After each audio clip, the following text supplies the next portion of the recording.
Shevaughn Rieck is a partner at Farrells and a board member of Old Oak and Park Royal Development Corporation. So Shevaughn, you were described by the Architects Journal as the new face of Farrells.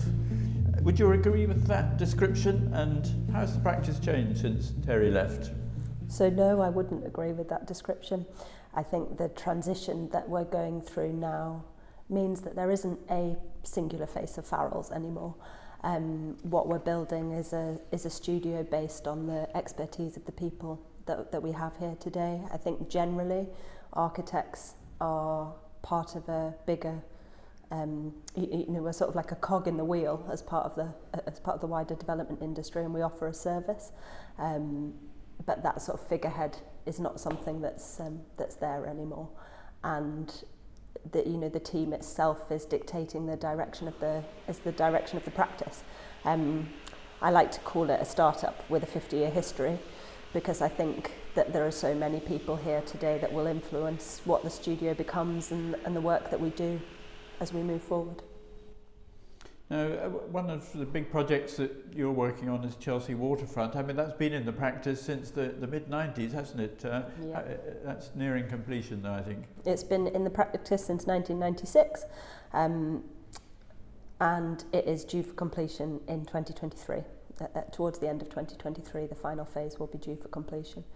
We have finished 200 homes there, of which are handed over, and people are now living in them, and a large piece of public realm on the Hammersmith and Fulham side of the site, and there are currently 2 active contracts where we're delivering the balance of homes, of which 160 of those are going to be social and intermediate rent, and 60 of the intermediate rent homes will actually be within the power station itself.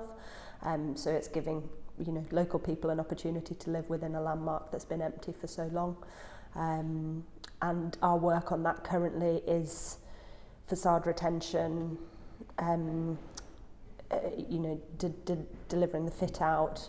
There's a lot of work that the team do day to day in snagging quality inspections to make sure that scheme runs through.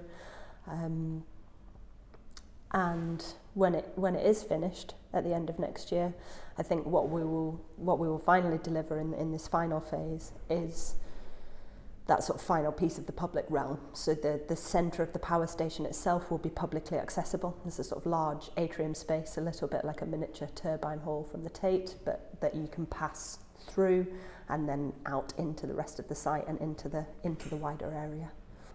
And what other sort of projects are you working on? I think you've been working on the National Design Code, haven't you? Yes, we've just completed our work on one of the first National Model Design Codes as part of the pilot scheme. That was a piece of work that we did in Hatcham and Ilderton in Southwark. It was the only design code in London. What we delivered was a 20-page document that sets a series of ambitions that need to be met by development as a whole, and that ultimately will be turned into SBG guidance by Southwark as part of a revised area action plan for the area. What was really exciting for us and why we got involved with it was the fact that design codes are going to become something that will have, it seems, influence on the industry as a whole, and so for us it was a chance to understand one of those and what it meant. What we really enjoyed about it was that we got to go into an area, we got to understand that area and its sense of place, we got to work with the community at a very early stage in the process and understand what they would really like to see from development. I mean, there's an artist community there, there's a music community there, there's a manufacturing industry there, and how do you balance all of those things with an increased desire for residential? And actually talking to people about that and what that means that hopefully as development does come forward, it's then supported by the community that's there.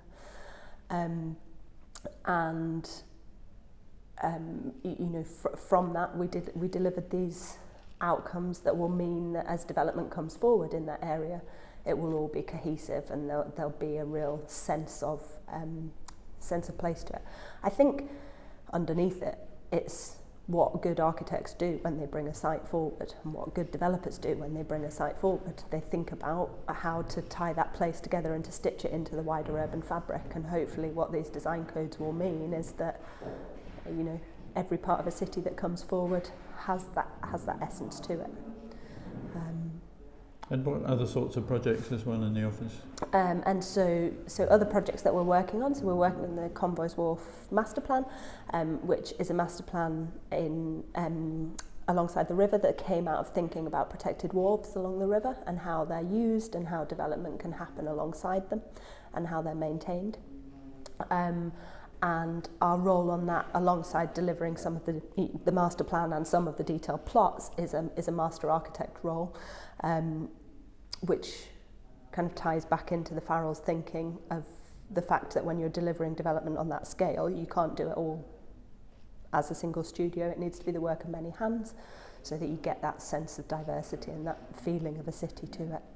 And so our role there is in kind of bringing all the other architects together and making sure that the heritage of the site and the design language and the sense of place is integral into each of those schemes, and that's been good for us to learn from what they're doing, and I'm sure for them to learn from what we know from our history on the site, and should mean that the place has more of a cohesive sense to it moving forward. We've also we're just working on our first build to rent scheme in Barking and Dagenham, which is a new residential typology for us, and one that we're excited about getting stuck into, because it gives us the ability to think about you know, a future way of living, that we've got to put different residential amenities into that, even things like just increasing the corridors slightly so that furniture can be moved in and out more quickly. It's all just a kind of new type of residential that we're able to think about. We are, off the back of our work in Bicester and some of the Garden Villages work that we've done, are doing some low-rise housing schemes on the fringes of town centres in Enfield and Lincolnshire. And I think for those, what's interesting is that you sort of don't have the cues of an urban fabric to take from, so you're having to think about how you develop a sense of place from the outset. And we're also we've done the Wakefield Town Centre Master Plan, which is sort of one of the town centre fund master plans. We also did a similar piece of work in Bolton and in Sutton previously. And what we're looking at there is how we can kind of rationalise the transport systems, how we can put the pedestrian at the heart of the space, how we can resurrect the high street with a mixture of uses, or how Wakefield can resurrect the high street with a mixture of uses, where there are potential development plots that can be brought forward as residential, as commercial uses. And as part of that, you know, that all went as a process happened through COVID, so we were also then looking at kind of quick wins of what they could bring forward so that people felt that something tangible was happening there.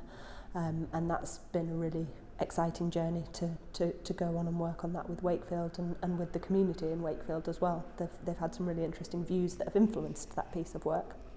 Farrells have also got quite a large office in China. Do you have much dealings with them? So we have the studio in London, we have a studio in Hong Kong, we have a studio in Shanghai, and we have a studio in Australia. And all of those 4 studios operate as a collective under the wider Farrells brand. Each studio is unique in its ability to serve its location and to respond to its clients and its end users specifically, but what brings them together is that Farrells brand, and that which is that deep understanding of a sense of place and that way of thinking.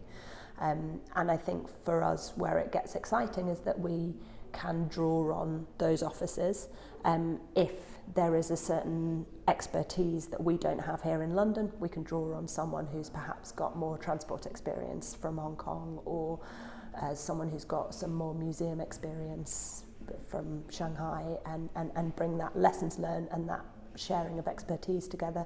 And also we can get our heads together when we're thinking about bigger topics like sustainability and reducing carbon, so we're drawing on that international precedents and international examples as well as our own, and as well as thinking about London. Yeah. And so you talked in the past about the buildings reflecting ideas which are distinctly Farrell. I'm just wondering how you describe these days what distinctly Farrell means. So I think the Farrells' way of thinking is to look at the site and to let the site dictate the project or the development. What we don't have is a house style here. Every building is not the same. Every building is very unique to where it is, and that sort of deep understanding of the place, the consideration of its political, social and economic influences, as well as just the basic development, and to always think outside of the red line boundary. So all of our projects influence the wider area, as well as letting the wider area influence them. And you're on the board at Old Oak, and Old Oak was something which Terry really came up with the idea that that's where there should be a new settlement, really, didn't he? So, but he also then called the planning one of the biggest cock-ups in the last 50 years. So, what are you doing to sort that out? So, my role on Old Oak is as an independent board member. It's a role that I took on because I live in the heart of Old Oak, and I wanted to be in a very small way involved in the development of that area and where I'm going to bring my family up, and it gives me a wider understanding of the industry as a whole and how development happens. It's meant that I've been able to see what happens much earlier than the point at which an architect or a master planner is appointed, and all of those kind of bigger, economic and political influences that dictate a project like that. And, I think that city making is always difficult, and projects of this will go through their journey. It has its constraints and it has its uniqueness, and I think the local plan that the current OPDC team have out for consultation, that we're hoping will be signed off towards the end of the year, is a very convincing and well thought through plan for meeting the development targets, housing and job targets in Old Oak. Very good. Well, Shevaughn, thank you very much indeed. Thank you very much.